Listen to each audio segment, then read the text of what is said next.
Du coup, je vais prendre mes courbes ici. Alors, du coup, je les avais mis en bézier, mais je vais pas les mettre en bézier. Enfin, je les avais mis en linéaire, je vais pas les mettre en linéaire, je vais les mettre en bézier. Et ici, je vais venir tirer ça à mort pour vraiment que ça aille très très vite au début.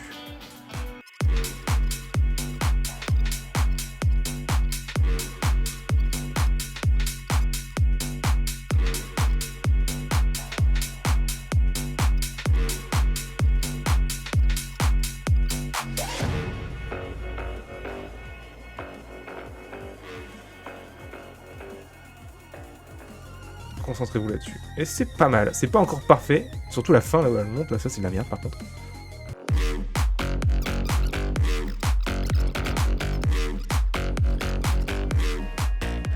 Sur la première frame, là, c'est... Ah, ça a l'air d'être un peu mieux. Ouais, c'est mieux. Voilà, on arrive. Clac, on tourne. Et on arrive, du coup, sur l'épée. Ça m'a l'air pas mal pour un premier layout. Je pense qu'on va pouvoir commencer, du coup, tranquillement à rentrer dans le vif du sujet, si je puis dire. Ok, parfait. On est bon. Alors, notre décor, du coup, comment on va faire ça? Du coup, là, le problème que j'ai avec mon décor, déjà, je vais juste venir ici. Ok. Avec la vue, je vais juste me mettre ici à peut-être 0,1. Par contre, je vais mettre ici 10 000. Le problème que j'ai avec mon décor, c'est que là, il est beaucoup trop uniforme, quoi.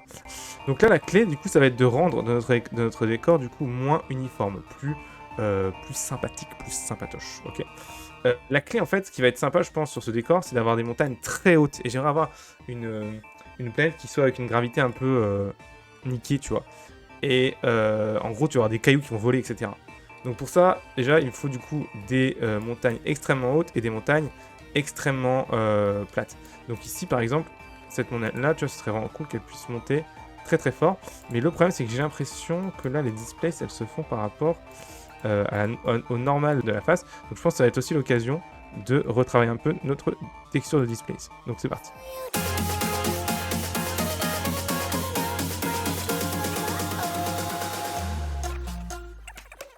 Alors du coup, cette chaîne de montagne, du coup on va la rendre, comme je disais, plus aléatoire. Mais du coup là on va éviter d'avoir ça, tu vois. Je sais pas pourquoi. Si, je sais ce qui se passe, c'est qu'en gros, malheureusement, la display se fait par rapport au normal de la face. Et là, ça m'intéresse pas tellement. J'aurais plutôt avoir envie d'une display par rapport juste à Z.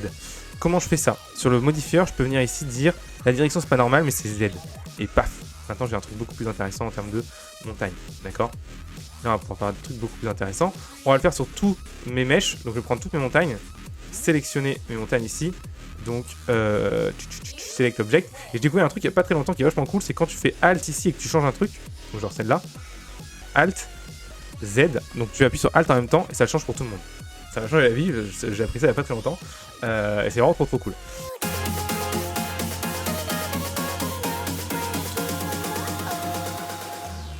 On commence à avoir des choses vraiment... Là on commence vraiment à avoir des choses intéressantes, ce qui est cool, tu vois, on commence à avoir des montagnes qui se dessinent, tu vois, quand je regarde ici, c'est vraiment... ça commence à être un peu intéressant, on commence à avoir une profondeur, un truc, bref. Ça m'a l'air pas mal. Ça, je vais subdiviser un petit coup. Hop, voilà.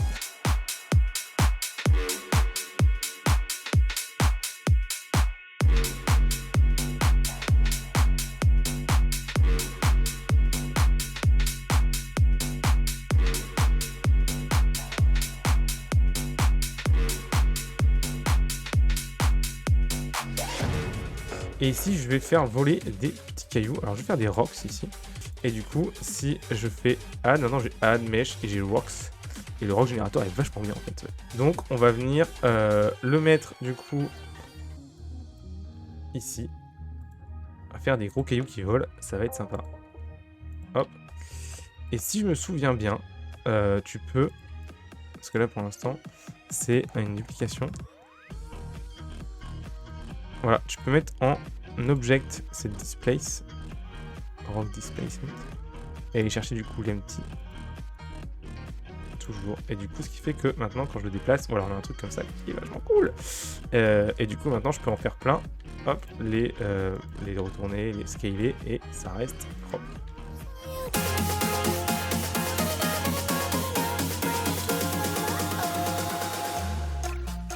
On va du coup, j'allais dire faire le lighting. J'ai mes cailloux, les cailloux sont bien. Allez, c'est parti. Donc pour faire un lighting, du coup, on va se passer en rendu ici, d'accord? Donc moi je suis sur cycle. Je vais rapidement faire un peu de sample juste pour pas calculer pour rien parce que ça n'a aucun intérêt. Donc ici, je vais me mettre du coup 2, ça c'est bon. 1, 0, pas de caustique, c'est parfait. Bon, ça m'a l'air bien. Il a l'air le truc par défaut. Donc c'est parfait. Alors, on est dans l'espace, du coup, donc le world est noir déjà, ça c'est clair. Ok, on s'arrête là. Je vais juste mettre ici le world non transparent pour vraiment voir ce que je fais, d'accord? Et ici, couper les trucs, donc j'ai vraiment un truc noir et c'est bien.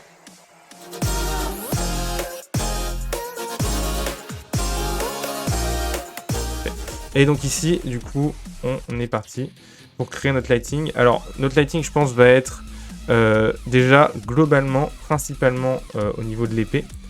Et après, on va faire un lighting global pour un autre scène. Donc, on va commencer par lighting global parce que le lighting au niveau de l'épée va quand même vraiment dépendre des choix artistiques que je vais faire dans la modée. Donc, on va être un peu bloqué ici. Donc, on va déjà partir sur le lighting global. Donc, lighting ici, un petit sun. Hop.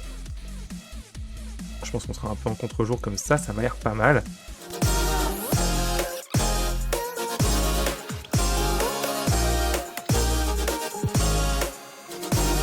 Yes, parfait. Alors, du coup, maintenant qu'on a ça, on va pouvoir commencer la modélisation de l'épée. Mon épée, enfin mes épées, du coup. Où es-tu, Imaginateur, voilà. Et moi perso, donc on va voir ce qu'on peut faire. Avec ce qu'on a. On va commencer par le manche, je pense que ça va être le plus simple. Donc le truc que je vais faire du coup pour faire mon truc. Regarde bien l'astuce. Je vais prendre le contrôleur de mon épée, d'accord, qui est là, et je vais retenir sa position. Ok, je vais retenir sa position. Attention, attention. Donc ici, ça c'est là, on va cacher ça pour l'instant. Ok. Le sol, ça on va le mettre dans une nouvelle collection qui va s'appeler environnement. D'accord. Hop, on va cacher aussi ici. Et l'épée, en fait, ce que je vais faire pour retenir sa position, c'est assez simple. Je vais me mettre ici, je vais mettre une clé, et ça, c'est juste pour travailler. Après, j'enlève rien. Je vais mettre une clé ici à 1, d'accord? Ok, donc je mets une clé. Alors, même IC sur tous ces paramètres, d'accord? Et en 2, je vais mettre Alt G, Alt R, Alt S. Et du coup, IC. Et du coup, je retiens sa position d'avant. Par contre, je peux modéliser, du coup, sur un truc propre, sans trop me prendre la tête, d'accord? Et du coup, c'est quand même beaucoup plus pratique pour travailler. Maintenant, du coup, on se retrouve ici. Et on est parti pour le manche.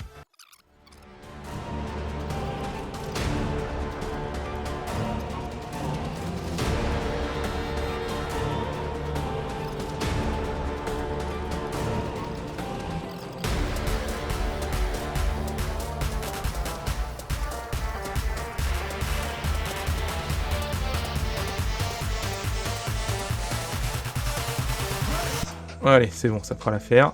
Alors, on va essayer du coup d'aller avoir ce cercle ici au milieu et cette ligne ici là. D'accord? Donc pour ça, ce qu'on va chercher à avoir, c'est... pour la ligne ici, c'est assez facile. Il suffit de prendre cette ligne là et faire un bevel dessus. On va pas le faire en modé, on va le faire en modifieur, ce sera beaucoup plus pratique. Par contre, pour le cercle, c'est un peu plus chiant. On va prendre du coup ces trois faces là, ces quatre faces là, on va les supprimer. D'accord? Et en fait, on va venir faire une sphère de ça. D'accord? Alors c'est parti. F3, on va chercher du coup Spherize. Je crois que ça s'appelle tout sphère, pardon. Et du coup, tu vois, maintenant je peux venir faire une sphère de ça. Je vais l'extruder du coup vers le bas. Ici. Et je vais venir ici créer au centre de cette sélection. Donc je vais mettre mon curseur au centre de la sélection. Créer une sphère. Voilà. Que je vais scaler dans ce machin là. Je vais mettre un peu plus plate d'ailleurs. Voilà, on aura un truc du coup comme ceci. Du coup ici je vais venir faire la ligne qu'on avait là. Donc pour faire la ligne, je vais passer du coup ici en smooth, d'accord? Et je vais venir du coup utiliser le modifieur de bevel seulement sur la ligne ici et sur les bords ici. Alors déjà ce qu'on va faire, c'est qu'on va mettre ça symétrique, ça commence à me saouler de faire deux fois la même chose. Donc,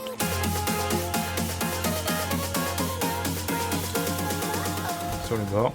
Ok, du coup ça nous donne la première ligne. La deuxième ligne ici, ce qu'on va faire, c'est que je te dis, je vais le faire avec un bevel. Donc je prends mon bevel, et en fait je vais dire à Blender, c'est pas compliqué, tu prends les arêtes que je te dis en bevel. Donc c'est le truc méthode ici, et tu mets weight.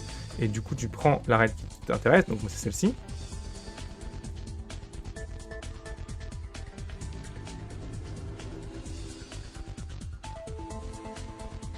D'accord, on va aller jusqu'au bout. Hein. Voilà. Celle-ci et je lui dis CTRL-E et tu mets marque bevel weight. Où est-ce que c'est? Romain, il faut ouvrir tes œils un peu là. Hop, et du coup, tu te mets à 1. Maintenant, du coup, en faisant ça, tu vois qu'il y a un vol qui s'est placé, on le voit bien, qui vient faire la ligne. Pas très fort, mais du coup, c'est parce qu'il faut mettre 2 segments, en fait, et venir gérer la taille. Hop. Alors, je vais me mettre en wireframe, on va voir ce que ça fait.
Ok, alors, ceci étant fait, du coup, on va parenter ça à ça.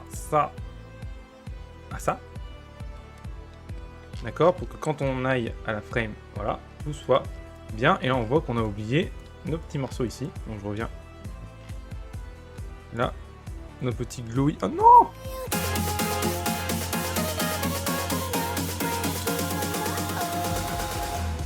Ok, donc logiquement, hop, là, tout est en place. Ok, et si je remets le décor, maintenant, on a une super épée dans un super décor qui vole. Là, ne me demandez pas pourquoi.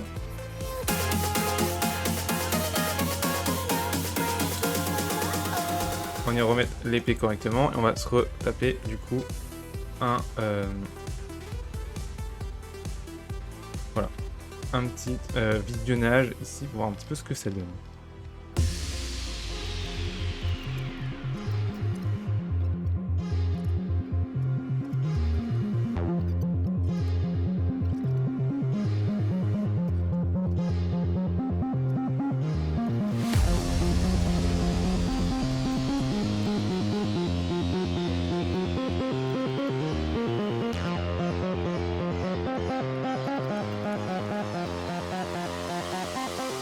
Bonjour,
L'épée accroche bien la lumière, enfin ça ressemble à une épée quoi, donc non écoute je suis assez content, je trouve qu'on y est.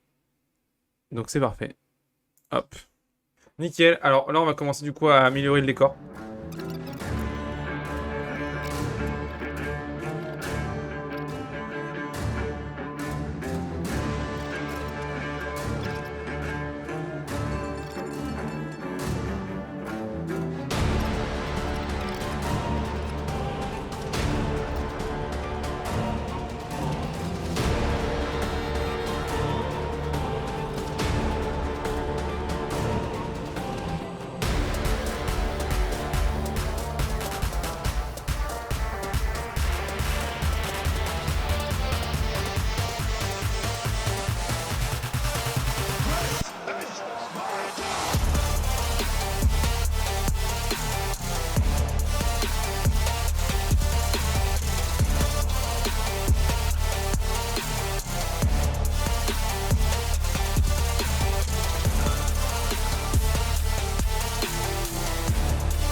Ok, cool. Bon, le glow est quand même assez fort, hein, ça c'est clair. Mais sinon, on est dans ce que je cherchais. Euh, je pense que ce qui fait bizarre encore, c'est qu'on a peut-être pas assez de cailloux ici autour de l'épée. Peut-être que j'irai prendre un coup de particule et en balancer. Après, bon, je suis pas sûr que ce soit vraiment utile avec le compo. On va déjà recompositionner notre image, on va voir où est-ce qu'on en est. Donc ici, je passe en compo, tac, et on recommence.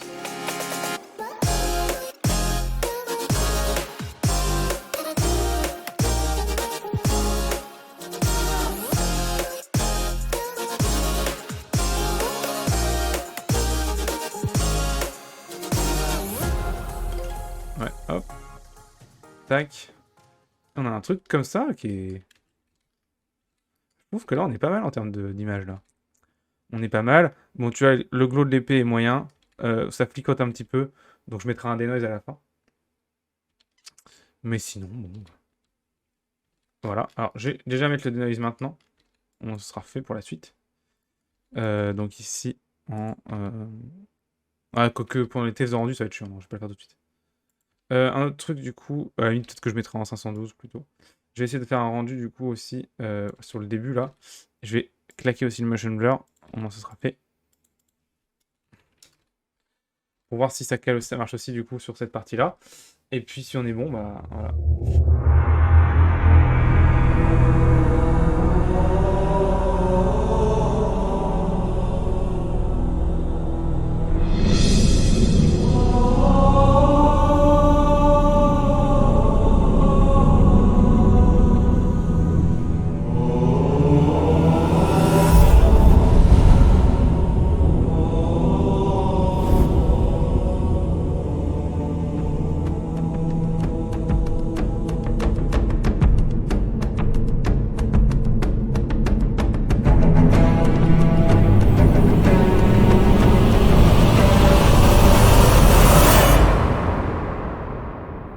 c'est forcément que l'animation 3D et les effets spéciaux t'intéressent.